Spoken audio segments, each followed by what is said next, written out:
God, Angela! Ano ka ba? Hindi ba graduate ka ng college?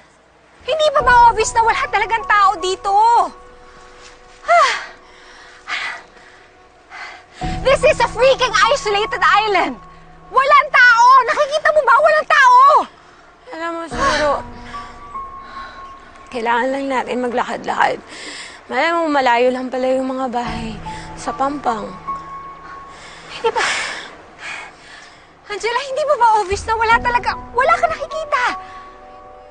Huwag mo akong idadamay sa kalokohan mo na naiisip mo na merong sasaklolo sa atin dahil ako, tanggap ko na at nasa isip ko na I'm stuck in this stupid island with you. Alam mo, eto na pinaka-tanghang desisyon na ginawa ni Rodora sa'yo. Dapat pinabayaan ka na lang niya eh. Roxanne, please. Please! Please ka dyan! Ikaw may kasalanan nito eh. Kundi dahil sa'yo, hindi tayo mapupunta dito. Sana namatay ka na lang. Tama na! Totoo naman eh! Sana hindi ka na lang bumalik.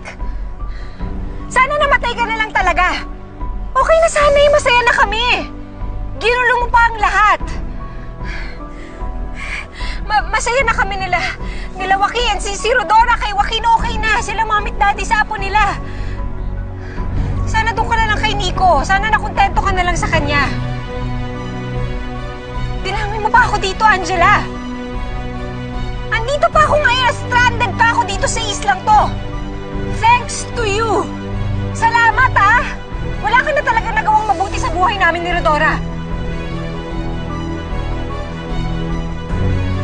Wala mangyayari sa atin kung magpapadala tayo sa emosyon natin. Kahit sisihin mo pa ako, wala namang mangyayari. Nandito pa rin tayo. Ang kailangan natin ngayon, hanap tayo ng makakain, maiinom. Ay kung hindi, mamatay tayo dito dalawa. Kaya, naku, halika na. Bahala ka. Bahala ka sa buhay mo. Roxanne, saan ka pupunta? Hindi ako sasama sa'yo. Bahala ka dyan maghanap. Kung anong gusto mong hanapin dyan, bahala ka sa buhay mo.